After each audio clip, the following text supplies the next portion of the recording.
¿Por qué siempre cojo para Bilbao? Y la ropa del Cohen Gadol ustedes más o menos ya también la conocen, deben haberlo estudiado, no es la primera vez que estudian la Parashá.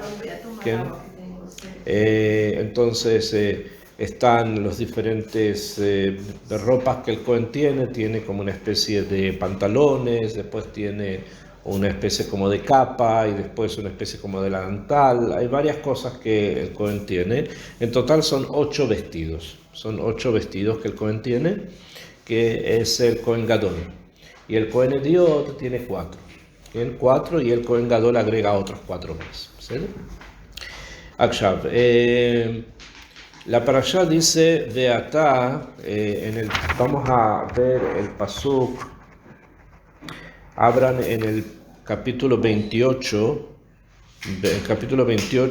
en el pasuk Bet, o sea, capítulo 28 en el versículo Bet.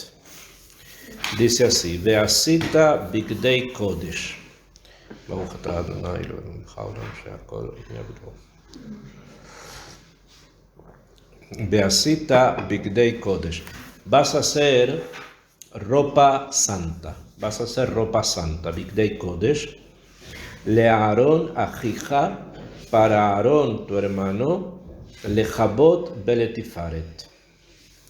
Ok, entonces vas a hacer ropa sagrada, ropa santa, para Aarón tu hermano, que sea para honra y para belleza. El Kabot Beletifaret. Ok, entonces, ¿qué es lo que está diciendo acá la Torah?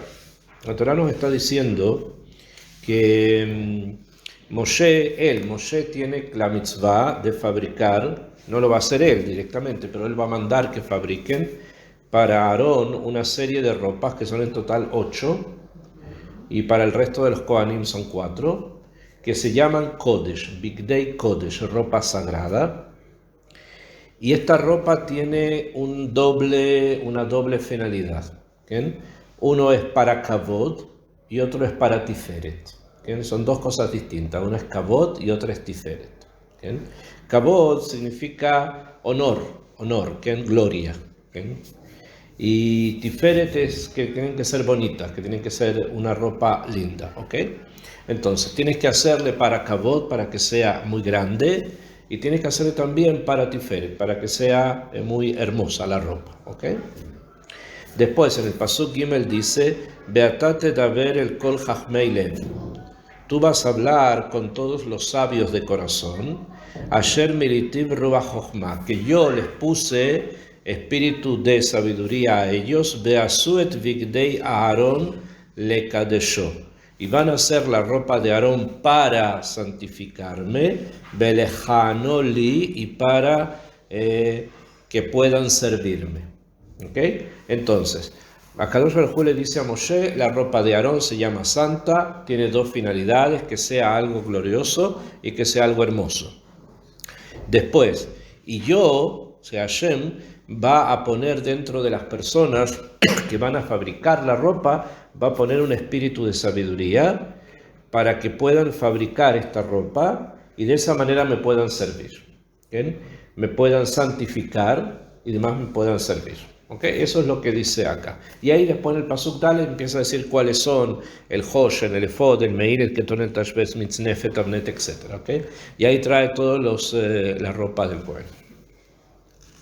Entonces, vamos a hablar un poco sobre este tema y qué es lo que significa y qué es lo que viene a lejaper, qué es lo que viene a arreglar.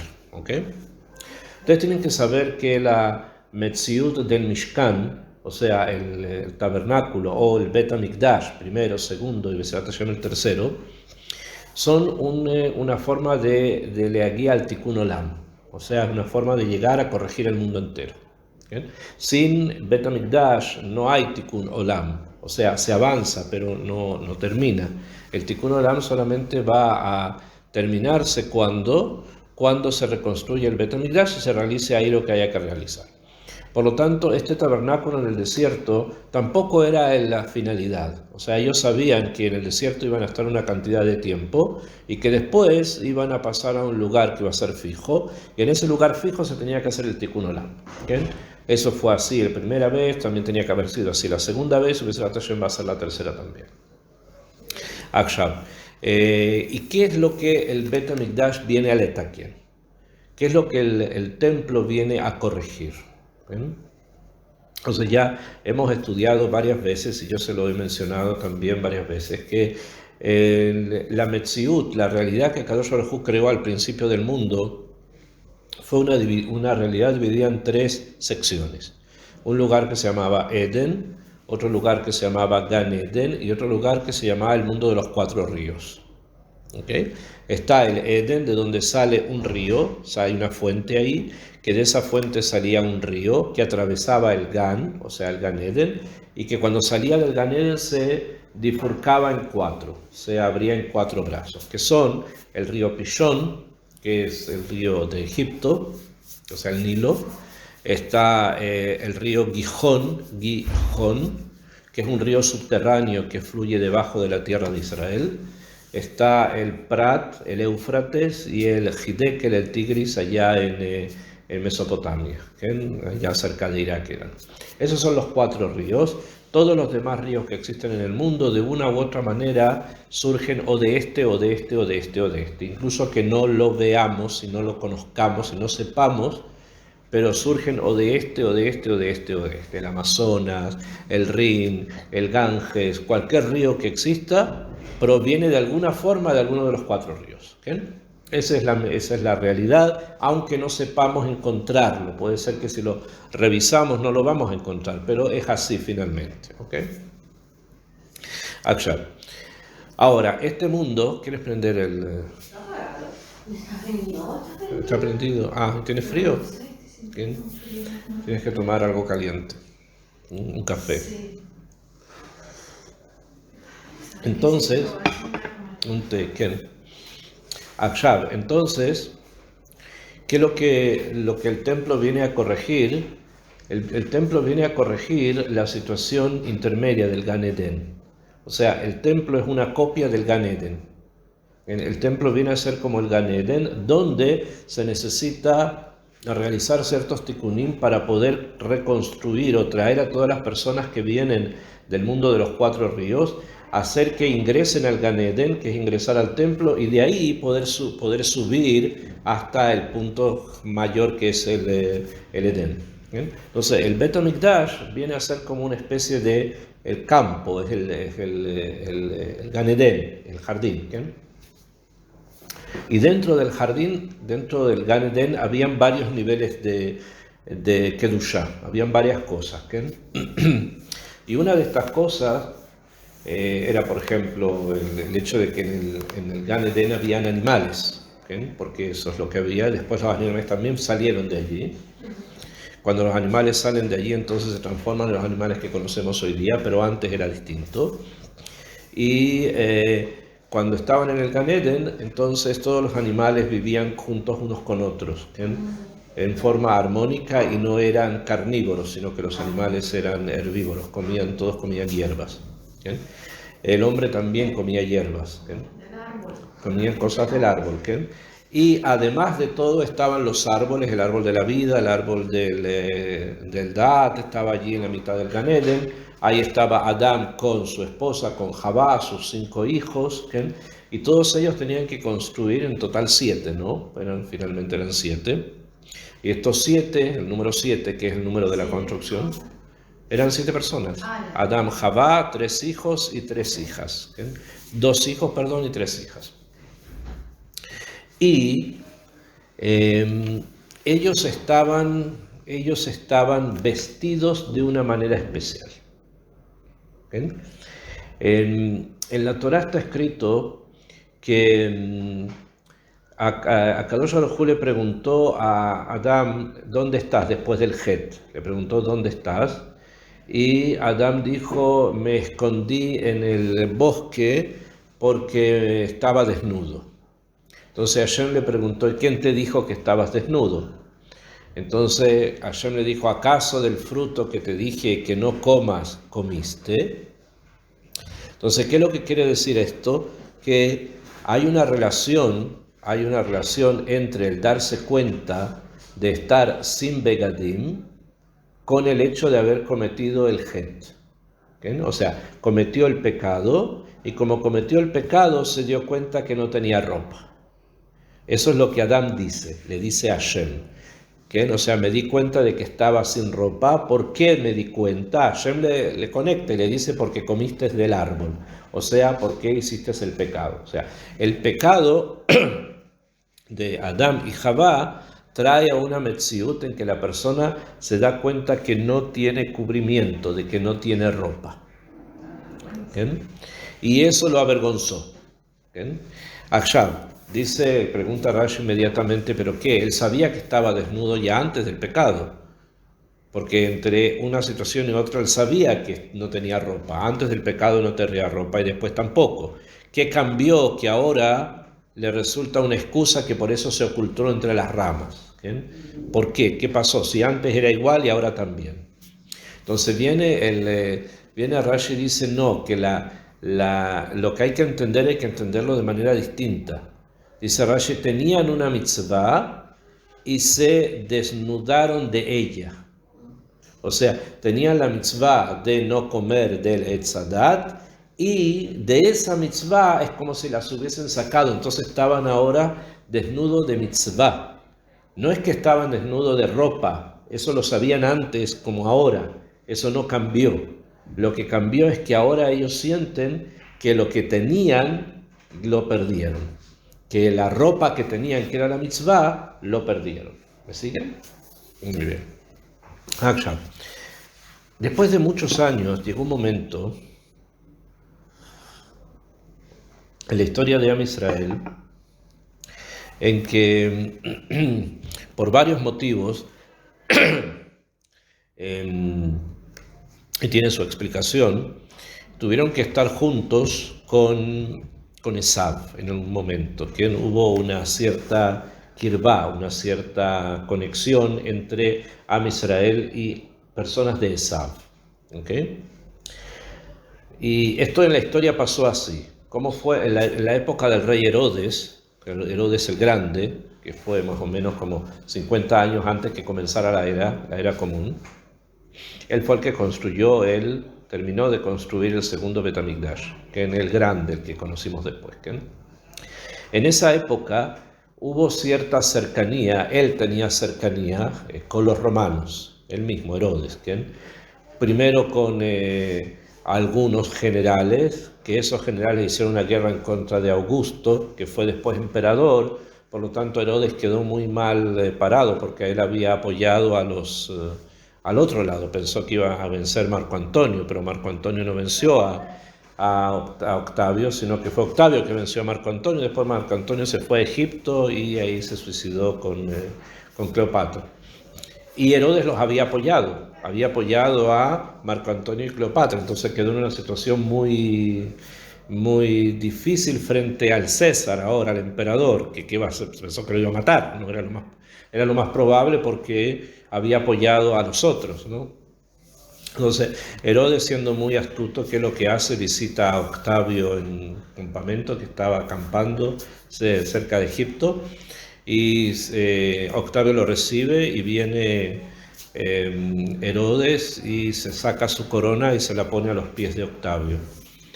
Y le dice, Herodes le dice a Octavio, yo no me arrepiento de haber apoyado a Marco Antonio porque yo soy amigo de mis amigos. Lo dijo así. Entonces, ser amigo mío, yo lo apoyé.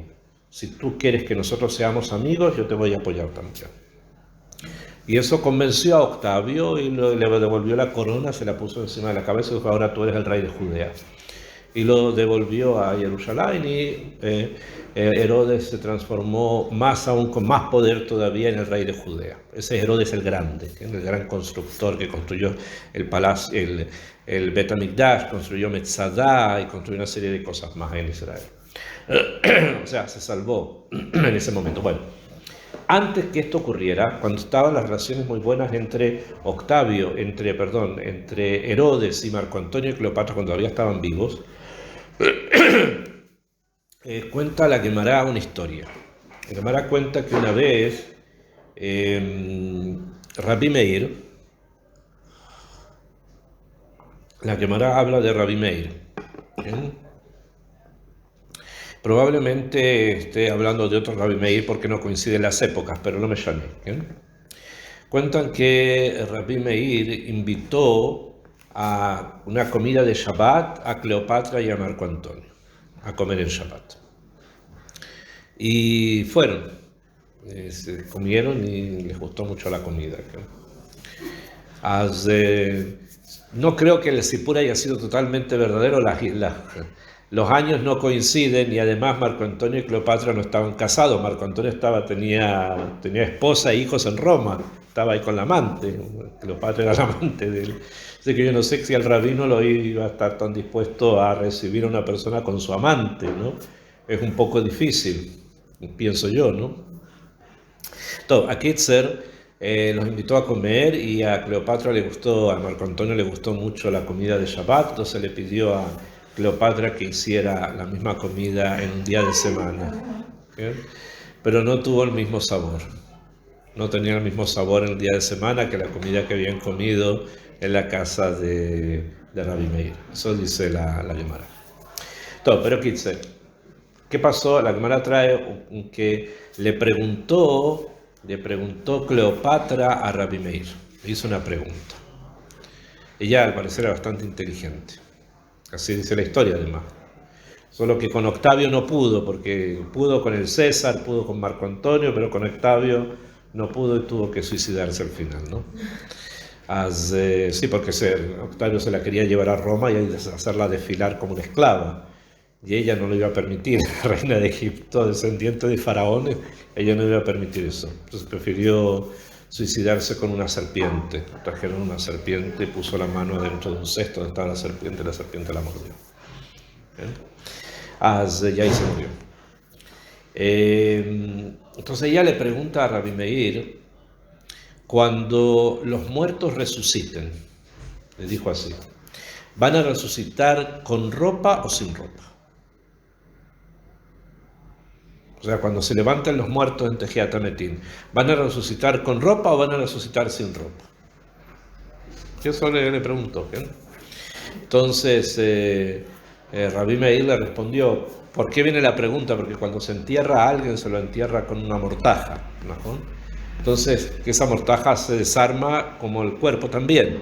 Entonces, cuando se resucite, ¿el cuerpo solamente va a resucitar o también la mortaja, que hilo de la ropa va a estar con él o no? Eso es lo que me preguntó. Entonces, Rabbi Meir le respondió que los muertos se entierran con sus mitzvot. Entonces, cuando se levanten, se van a levantar vestidos de mitzvot. Vestidos de mitzvot. Así fue como le respondió. Y esto fue lo mismo que percibió Adam Arishon cuando hizo el Het. Percibió que algo que él tenía encima lo había perdido.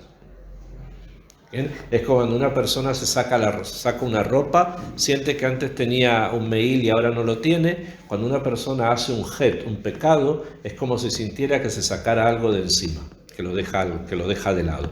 Entonces así le respondió que los muertos cuando se entierran con muchas mitzvot. ¿Las que hizo? Si es un tzadik. Entonces, cuánto más que en el futuro, cuando resucite, va a resucitar con muchas más mitzvot. ¿Por qué? Porque si es un sabio, y nosotros ahora estamos estudiando lo que el sabio dijo, es un mérito para el sabio. La pregunta es, si esa persona no fue un rasha, no tiene mérito, ¿cómo se va a levantar? ¿Cómo va a levantar? Probablemente no se va a levantar entonces. Okay. No se va a levantar, no creo que se levante. Si dijo un rasha, no se levanta. Estamos hablando que los tzadikim que fueron y se acostaron con mitzvot, ellos se van a levantar con muchas más mitzvot. Eso fue lo que le respondió. Bueno, ¿por qué vino esta pregunta precisamente de ella, cuando ella está conectada con el otro lado? Ella es del otro lado, es de la Sitra Achara, de la parte oscura del mundo. Entonces, más pitón que ella pregunta esto, ¿qué inyan hay con eso? Entonces, traen los libros, y ustedes deben seguramente conocer esto. ¿Quién fue el que causó que Adam Arishon hiciera el Het, Adam y Jabá hicieran el Het? El Nahash, ¿no? El Nahash lo causó. Y ustedes saben que el Nahash cada cierto tiempo cambia su piel. Sí. ¿Bien? Las serpientes cada cierto tiempo, depende cada una, deja su piel y sale con una piel distinta. ¿Mejor? Hay algunas que cada 7 años, otras que cada 4, otras cada 10, cambian su ropa, cambian la ropa de ellas. ¿Bien? Esto de las serpientes, esto fue una de las clalot, de las maldiciones que Kadosh Baruj Hu le dio al Nahash, además de cortarle las patas, que va a comer arena, que todo lo que coma iba a saber arena, a polvo, también el hecho de querer cambiar su vestimenta cada tiempo. ¿Por qué? Porque había desnudado a Adán y a Javá, pero no desnudado de ropa, sino que los había desnudado de la mitzvah que tenían. Entonces, como castigo, ella se va a desnudar cada cierto tiempo de la ropa que tiene en forma permanente, que es una señal de que ella hizo algo con respecto a la ropa que tenía Adán y Javá, que no era ropa, mamás, sino que eran mitzvot, era la mitzvah, y de esa se desnudaron, entre comillas. ¿Okay? Bueno. Entonces, cuando a Kadosh Baruj Hu le mandó a Moshe construir el Mishkan y después a Shlomo el templo, etc., los Kohanim, el Kohen Gadol y el resto de los Kohanim van a tener una ropa especial. Esta ropa especial viene a letaken, viene a corregir el hecho de que Adán Rishon se haya desnudado de la única mitzvah que él tenía, que era la mitzvah de no comer del Etz Hadat. Por eso es que esta ropa se conoce como Bigdei Kodesh. Rectifica parte de lo que fueron las consecuencias del Het. Cada una viene a rectificar, viene a corregir algo que estuvo presente en el Het del Etz Hadat. Esa es la parte más como profunda de la ropa del Cohen. Y como es en el Bet HaMikdash es como si fuese otro Gan Eden, entonces precisamente es allí donde tiene que ser corregido. Entonces el Cohen, ya sea Ediot, el Cohen simple, o ya sea el Cohen Gadol, se pone en una ropa especial y con eso se va corrigiendo eso que hizo Adán en un principio de sacarse la mitzvah. Ahora ellos, con los que se van poniendo esa ropa, van recapturando la mitzvah, van otra vez construyendo la mitzvah. ¿Hasta acá me siguen? Ok, muy bien. ¿Por qué precisamente entonces, cuando vemos la pregunta que le hizo Cleopatra a Rabbi Meir, gira también en torno a la ropa? ¿Por qué gira también en torno a una ropa? Rabbi Meir le responde que es mitzvah, que no sea que estamos siempre hablando de mitzvot, que no es ropa mamash. Porque el otro lado, el lado oscuro del mundo, también tiene una ropa característica. Ellos también tienen una ropa que los caracteriza. ¿Okay? Esa ropa era en algún momento perteneció a Adán Rishon,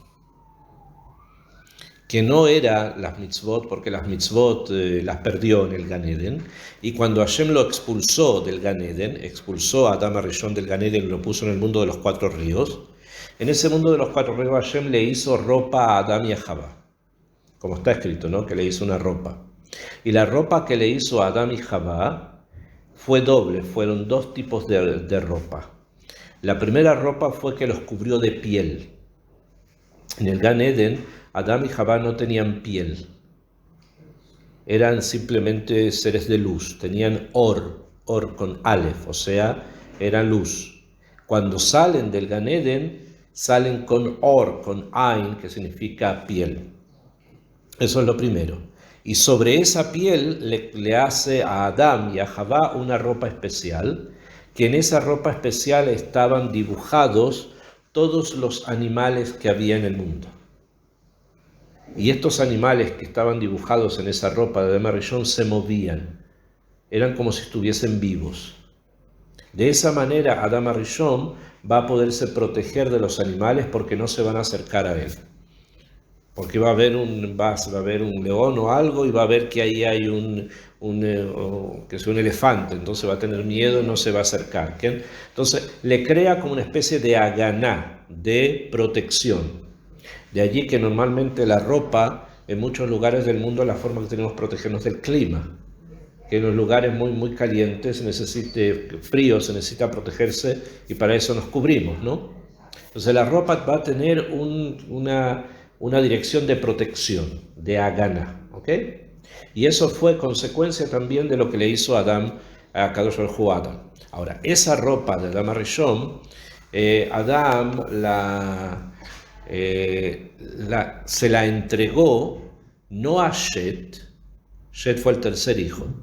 ¿Recuerdan que era Shet, el tercer hijo de Adán y Jabá? Adán y Jabá tuvieron dos varones, que fue Hebel, que lo mató Caín, y Caín tuvo un hermano después de 130 años que se llamó Shet. Antes de que naciera Shet, Adán Arishon le pasó la ropa de él a Caín. Se la pasó a Caín, y Caín la tuvo consigo durante 7 generaciones, hasta que Nimrod lo mató. ¿Bien? Hasta que vino uno que lo mató, ¿se recuerdan, Najón? Y después a Nimrod lo mató Esav. Esav mató a Nimrod y se quedó con la ropa de Adán Arishon. Esa ropa se llaman Bigdei Hamudot. Bigdei Hamudot. La ropa codiciable o deseable. Porque es una ropa que te da poder. ¿Ok? ¿Es la ropa codiciable o es la ropa deseable? Bigdei Hamudot. ¿Esa la tenía quién? Esa ropa la tenía Esav. Ahora, Esav, cuando se casó, no quiso dejar esa ropa en poder de sus mujeres, porque sabían que ellas podían hacer con esa ropa alguna cosa, entonces se la dejó a cuidado de su madre, de Rivka. Y cuando Rivka decidió que las brajot recayeran sobre Jacob y no sobre Esav, entonces le dijo que se vistiera con la ropa de Esav, que era la ropa de Nimrod, que era la ropa de Caín, que era la ropa de Adán. Por eso Isaac dijo que siento el olor al Gran Edén. Al Gan Eden, Najón, porque esa ropa fue hecha en el Gan Eden y se la vistió cuando salió del Gan Eden. ¿Qué material era? Yo escuché que era de la piel de la serpiente. De la piel de la serpiente, que es Najón. Está hecha de la piel de la serpiente. Porque la serpiente va mudando. Entonces eso que va dejando va como pegándose a esa Y ropa. que dice que es de las uñas, de uñas. No, eso porque antes del Het era como si fuese todo el cuerpo lleno de uñas, de escamas, porque brillaba. Así como las uñas, si las pones a la luz, tienen un cierto brillo y la piel no. Entonces eso es la Kavaná, que de eso quedaron las uñas solamente al final de las manos y los pies como un recuerdo. Y en Motzai Shabbat las miramos frente a la luz para recordar lo que alguna vez fuimos, un seres de luz, que hoy día no. Entonces, ¿qué pasó? Ellos también tienen una ropa especial. Esa ropa es la que caracteriza a Ken la Sitra Ahara. Ahora, ¿qué pasó después con la ropa de Esav? ¿Ken? Quedó con Jacob simplemente, pero no quedó con Jacob. ¿Por qué? Porque cuando Jacob recibe las brajot, se le devuelve la ropa a Rivka, porque si no Esav, obvio, más aún lo iba a matar, a pesar de que lo quiso matar de todas maneras, no iba a permitir que su ropa quedara en poder de nadie. Entonces quedó otra vez en poder de Rivka y Esav se la tomó a Rivka y Esav se quedó con su ropa. ¿Qué pasó a quién? Esa ropa pasó a su hijo Elifaz, y de Elifaz pasó a su hijo Amalek. Que es Amalek quien quedó con esa ropa. Por el otro lado, que quedó Amalek con esa ropa. Y por esta otra parte, Akadosh Baruj Hu le mandó a Abraham Avinu que, bueno, Abraham no supo de esto porque él falleció antes, ¿no? Pero Yitzhak y después Jacob, que bajaran a Egipto. Cuando bajan a Egipto y cuando salen de Egipto, ellos salen con muchos materiales, porque sabían que en algún momento Akadosh Baruj Hu les iba a mandar construir ciertas ropas. Entonces, como leímos, no sé si estudiamos con ustedes la clase pasada, ¿sí? Que cuando se construyeron el Mishkan en el desierto, se construyó con madera de que había traído las semillas Jacob. Bueno, él no solamente trajo las semillas para plantar árboles, sino que también cuidó que hubieran rebaños de ovejas para que sacarlas en algún momento y de esas ovejas y sacar la lana y con esa lana hacer la ropa del Cohen. ¿bien? Porque la ropa del Cohen Gadol va a ser, como dijimos, viene a corregir las consecuencias del pecado, ¿bien? Pero además viene a neutralizar la ropa de Amalek. Entonces a una ropa negativa de Amalek. La ropa de Amalek es la negativa, es la pérfida, la mala. Y la ropa del Cohen Gadol viene a neutralizar, viene como a tratar de impedir que esta ropa tenga algún poder. Con la ropa de quién el Cohen Gadol. ¿Cómo? Si pasa para la de Israel. La ropa del Cohen Gadol está en Israel, simplemente. Pero la ropa de Amalek está con Amalek y ellos. ¿Bien? A tal punto, y como ellos saben todo esto, en el famoso, hubo dos banquetes. Hubo un banquete que se llamó el banquete de Baltasar. Cuando Baltasar, que era el rey de Babel, él pensó que los 70 años de la profecía de que el pueblo judío volvía a Eretz Israel ya había pasado, ya había terminado. Entonces en ese momento hizo un banquete que se llamó el banquete de Baltasar. Y en ese banquete él se puso la ropa del Cohen Gadol que habían traído de Jerusalén cuando destruyeron el templo. Se llevaron también la ropa del Cohen Gadol y él se vistió como si fuese un Cohen Gadol. O sea, en vez de que nosotros hayamos agarrado la ropa de Amalek y la hayamos traído para acá, lo que hicieron ellos fue agarrar la ropa del Cohen Gadol y llevársela para allá. Eso pasó varias veces, no una vez, varias veces. Y ellos lo tenían en ese tiempo. Entonces se vistió Baltasar con la ropa del Cohen Gadol. Y cuando estaban en la mitad de la fiesta de Baltasar, entonces estaban todos ahí tomando con los vasos del templo vino y él vestido como si fuese un Cohen Gadol, etc. Apareció un dedo en la pared del palacio y ese dedo escribió 3 palabras: Mené, Mené, Takel, Ufarsim. Mené, Mené, Takel, Ufarsim. Y que traduce la clalá, la maldición más grande que nunca antes recibieron y que nunca más que eso no van a recibir las naciones del mundo. Mené, Mené, Takel, Ufarsim. Que significa serán contados, serán pesados y serán divididos. O sea, toda nación, esto es una nebuá, toda nación que de alguna manera persiga a Israel y que haga algo en contra de Israel, le van a ocurrir estas 3 cosas. En algún momento van a ser pesados, van a ser contados y van a ser divididos. ¿Me siguen? Eso es lo que va a ocurrir. ¿Okay? Por ejemplo, los españoles persiguieron mucho al pueblo judío durante la época de la Inquisición. Y conocemos todas las cosas que ocurrieron, ¿no? Hashem no tiene tiempo, puede esperar siglos hasta que la clalá baje. Pero en 1936 tuvieron los españoles una guerra civil, que murieron prácticamente 1 millón de españoles, se mataron entre ellos, ¿okay? Unos con unos a otros, y ahí los contaron, los pesaron y los dividieron. Eso fue lo que pasó en ese momento. La mitad de los españoles quedaron exiliados porque no pudieron volver a España, porque había un régimen en contra de ellos. Eso no es política, ese es el castigo. Ellos recibieron un castigo. También después de la Segunda Guerra Mundial, ¿qué les pasó a los alemanes? Los contaron, los pesaron y los dividieron. Y estuvieron divididos por casi 40 años, ¿no? Con un muro incluso en la mitad. Con un muro en la mitad. Eso no fue política. Ese es el castigo. ¿Lo comprenden? Por ejemplo, en México, la Inquisición también fue muy fuerte en Latinoamérica. En México fue muy fuerte y quemaban Yehudim en una plaza pública en el centro de México. Incluso hasta los días de hoy hay una placa que recuerda a los muertos que se quemaron ahí. Gente que las quemaban a la gente allí. Y los mexicanos entonces se metieron en una guerra con los americanos en un cierto momento y a los mexicanos los pesaron, los contaron y también los dividieron, les quitaron toda la California y toda Florida, etc. Eso no es política, ese es el castigo. ¿Me comprenden? Eso ocurre, es así, va a ser así, siempre fue así. ¿Bien? Ahora, nunca se supo, y esto es interesante entenderlo, nunca se supo exactamente cómo estaban escritas estas palabras en la pared del palacio del rey Baltasar. No se sabía. Lo único que decía el libro de Daniel, que donde aparece la historia, dice Mané Mané Takelu Farsim.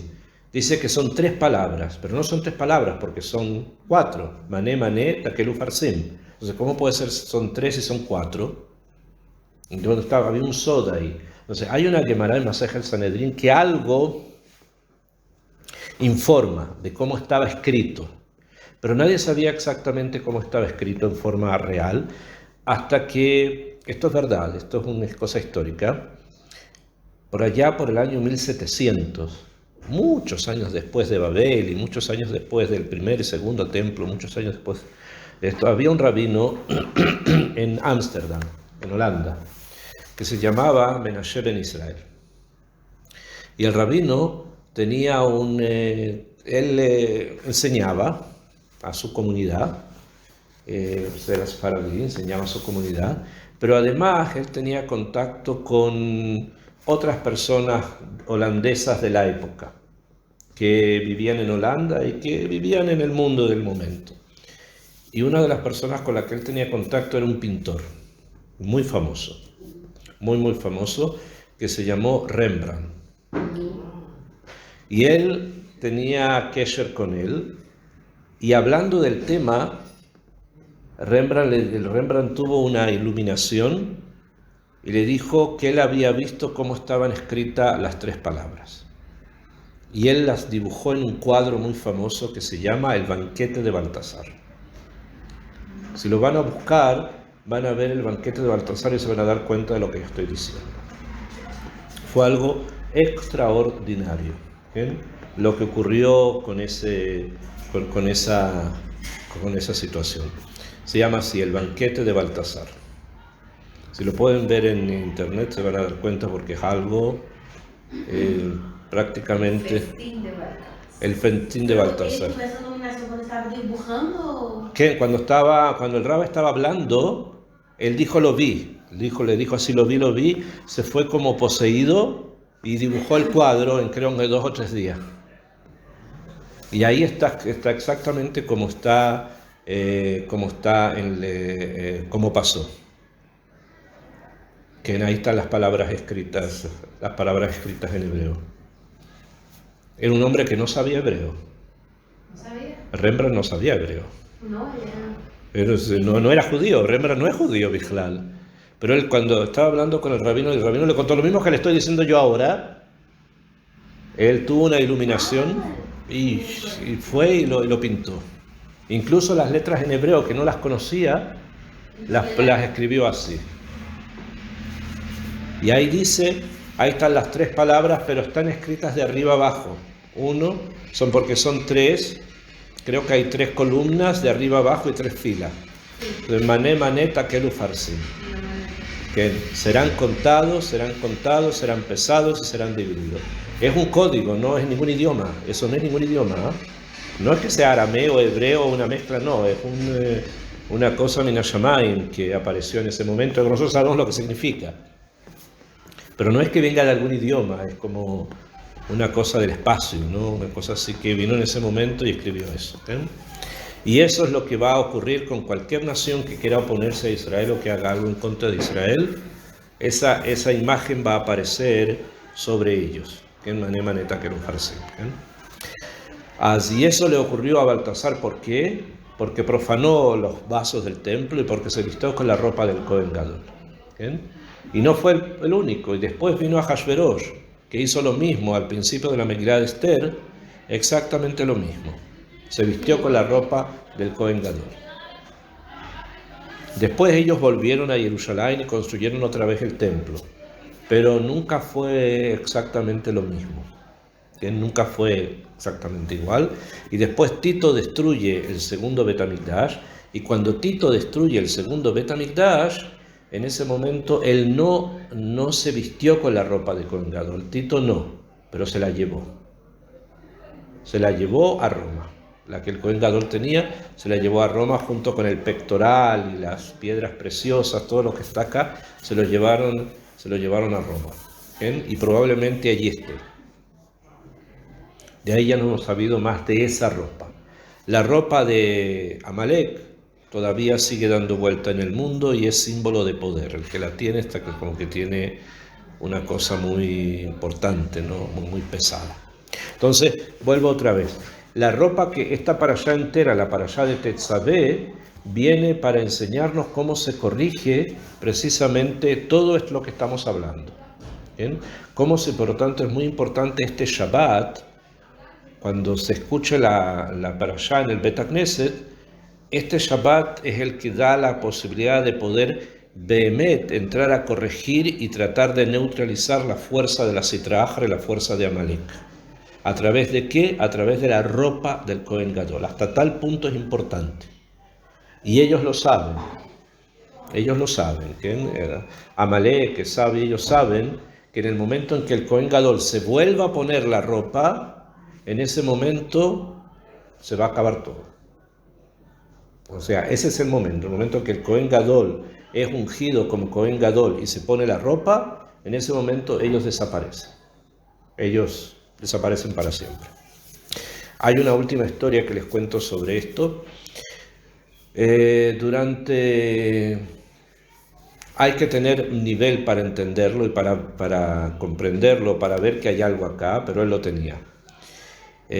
Cuentan que durante el reinado de Alejandro Magno, cuando Alejandro reinaba en el mundo, todo el mundo que se conocía lo manejaba, era a los 30 y tantos años, ¿no? Era una persona extraordinaria. Él vino a Jerusalén a buscar los libros de Jochma que tenían los judíos. Para eso él venía, porque así le había dicho su maestro. Alejandro estudió con Aristóteles y Aristóteles le dijo: Alejandro, anda hasta Jerusalén y tráeme todos los libros de Jochma que tienen los judíos. Yo los quiero. Entonces él vino. Y cuando estaba acercándose, los Yehudim que vivían en Jerusalén pensaron de que Alejandro iba a atacar la ciudad, iba a haber un ataque, una guerra. Entonces el Cohen Gadol decidió ir a recibirlo. Para evitar que hiciera algo, el Cohen Gadol con todos los Kohanim decidieron ir a recibir a Alejandro. Y el Cohen Gadol se vistió con la ropa del Cohen Gadol.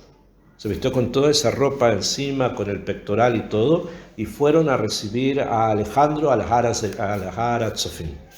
Ahí se encontraron, en el Har HaTzofim. Bajaron por el valle con antorchas, con antorcha, iba el Cohen delante, todos con antorcha. Llegaron y cuando estaba subiendo el alba, ahí se encontraron con el ejército de Alejandro. Alejandro, cuando ve al Cohen Gadol, que se llamaba Shimon HaTzadik, cuando ve al Cohen Gadol se sorprendió y se bajó de su caballo. Venía en un caballo, se bajó del caballo, se acercó donde el Cohen Gadol y se arrodilló delante de él. Se arrodilló delante del Cohen Gadol. Entonces, los generales le preguntaron: ¿por qué hiciste esto? ¿Por qué te arrodillas delante de un yudí? Entonces, Alejandro les dijo: cada vez que él veía la imagen de este hombre vestido así, una noche antes de alguna batalla, sabía que iba a vencer. Y ahora reconoció quién era. Él soñaba con él. Él soñaba todas las noches cuando había una guerra. Si lo veía, quiere decir que al otro día iba a tener una victoria. Entonces ahora se dio cuenta quién era la persona con la que él soñaba. ¿Bien? Y era por el hecho de que el Shimon HaTzadik estaba vestido con la ropa del Cohen Gadol. ¿Bien? Eso quiere decir que hay personas que reconocen la fuerza que eso tiene. Y Alejandro sabía, a pesar que Alejandro también venía de la Sitra Achra, venía al otro lado, pero de todas maneras reconoció, se dio cuenta la importancia que eso tenía. Y por eso lo respetó, lo alabó. Y el Shimon HaTzadik lo llevó a Jerusalén, le mostró varias cosas en las profecías, donde está escrito la venida de Alejandro, y está escrito que Alejandro pidió que en ese año todos los niños varones que nacieran se llamaran Alejandro. ¿Bien? Y todos se llamaron Alexander. ¿Bien? Y ahí entró ese nombre como un nombre judío, Alexander. Así ingresa, esa es la historia. Bueno, esto es la ropa del Cohen Gadol y la importancia que tiene. Y este Shabbat es un Shabbat muy, pero muy importante. Porque es como la médula, el corazón del Tikkun. Una vez que Bezrat Hashem vean al Cohen Gadol vestido así, pueden estar completamente seguros de que el Nahash desapareció del mundo. Pero todavía no ha ocurrido, Bezrat Hashem. ¿Alguna pregunta? Entonces los 4 que se vestían solo de blanco,